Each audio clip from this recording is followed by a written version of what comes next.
Yachts for Sale blog, a YouTube channel opening a window into the world of yacht brokerage, and today talking about something totally different.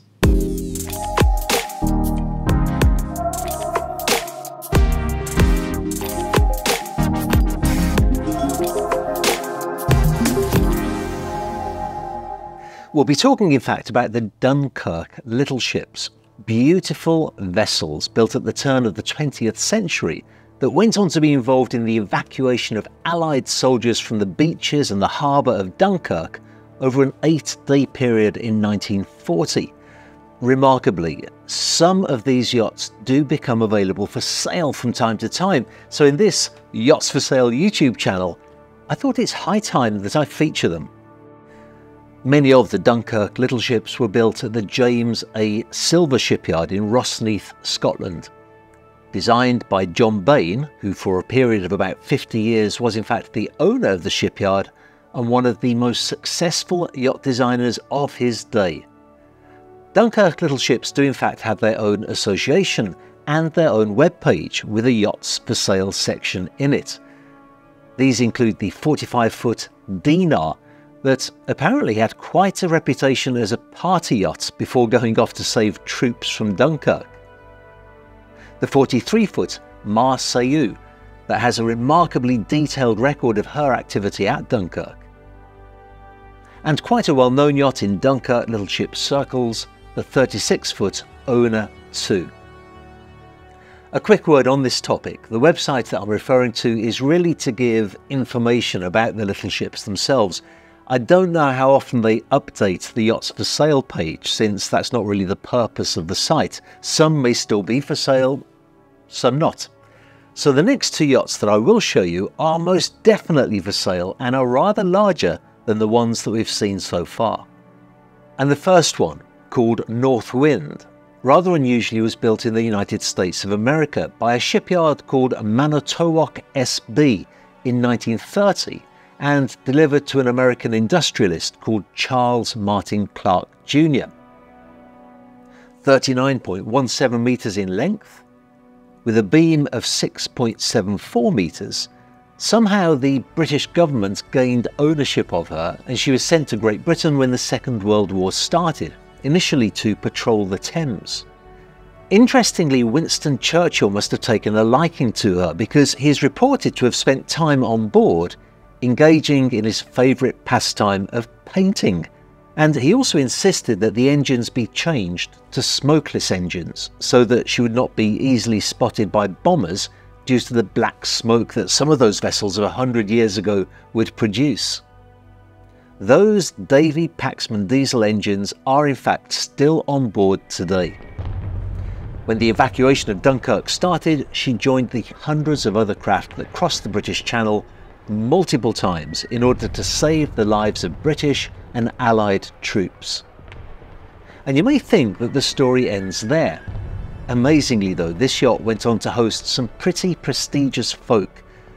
After the war, she spent some time in Malta, where the late Queen Elizabeth would stay on board occasionally. And in the early 60s, she was bought by a Greek ship-owning family. And who should they have as guest on board but Jacqueline Kennedy? She was spotted arriving for the first time on the island of Mykonos on board Northwind, and there is good reason to believe that she first met Aristotle Onassis on board, who she would in fact later marry 5 years after the assassination of her husband, John F. Kennedy. One final piece of information that I found absolutely remarkable is that when Northwind was struck from the American Naval Registry in 1936, she lost all of the privileges associated with that registry. Now, I don't know what those privileges were, but I do know that when she went back to the United States many decades later, those privileges were restored by a special act of the United States Congress. I must admit, I went down a bit of a rabbit hole researching this yacht. I found it unlikely that Jackie Kennedy met Onassis on board until I found an old paparazzi report that she'd gone to Mykonos for the first time on board Northwind in 1961. Also, I'd love to know what those special privileges were that were restored by a special act of Congress, and find out more of the celebrity guests on board, which include John Profumo and Christine Keeler, by the way. What I do know is that she is a yacht with huge historic significance, and she is for sale. I don't have too many more details than that just yet, so I'll let you know about the price and the exact location on the west coast of America as soon as I can.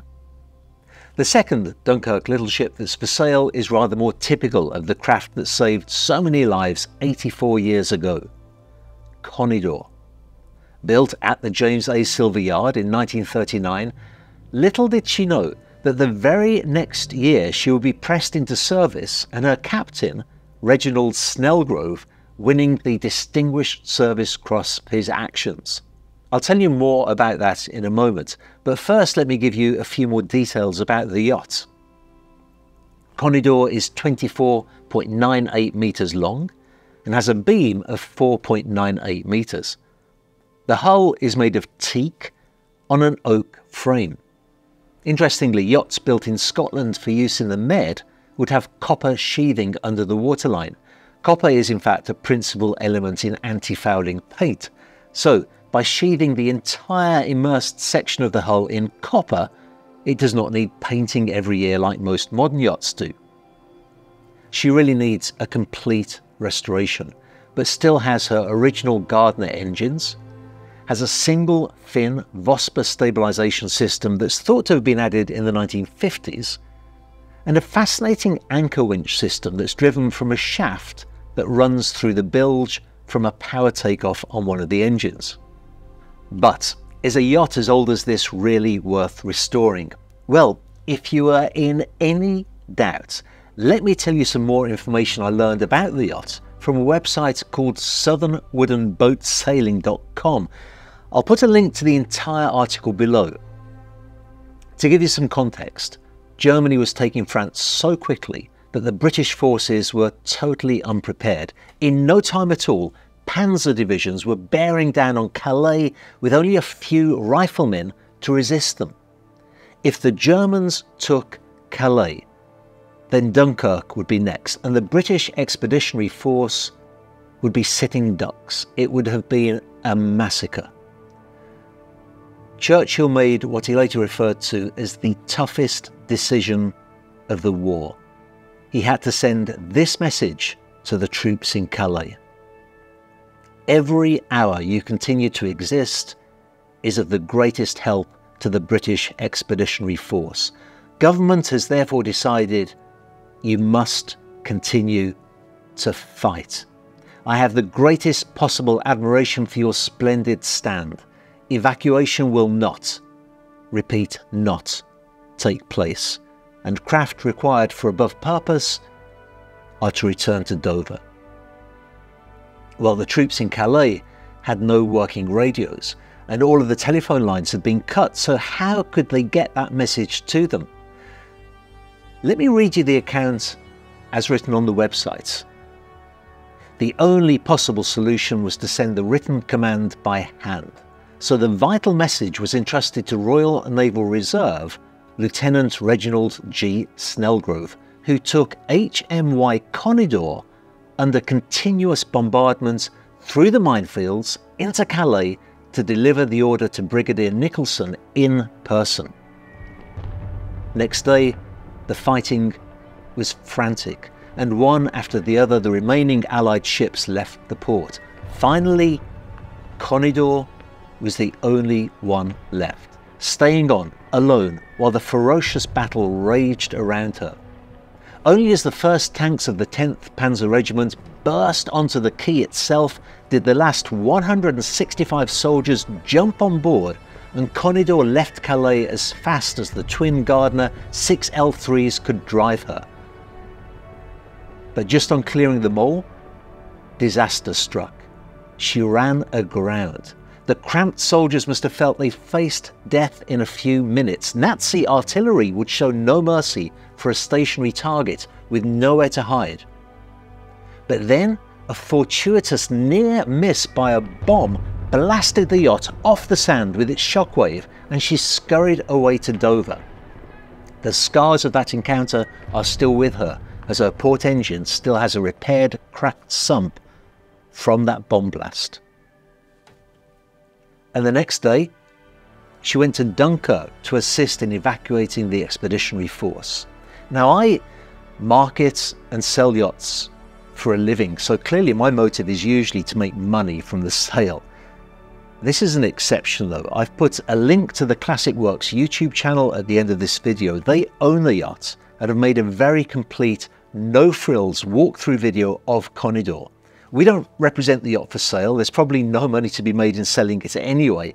But my goodness, if any yacht is deserving of saving, then I would say CONIDAW most certainly is. A yacht that we do represent for sale though is Silver Lass. This yacht was designed by John Bain and built at James A. Silver, so certainly of the same pedigree. I filmed her a couple of weeks ago and absolutely fell in love with her, so I can't wait to publish that video tomorrow at 9 o'clock Central European Time. Make sure you don't miss that, and make sure too that you don't miss out on the Inside Info newsletter that I shall be releasing in the next few days. This is a newsletter to viewers of the channel where I can give you a little information from behind the scenes and some information that I wouldn't necessarily publish on this channel. There's a link to that in the description below. Boom. Emotional. So now we need to do the voiceover for Silver Lass, and then I need to get on a plane to Sardinia.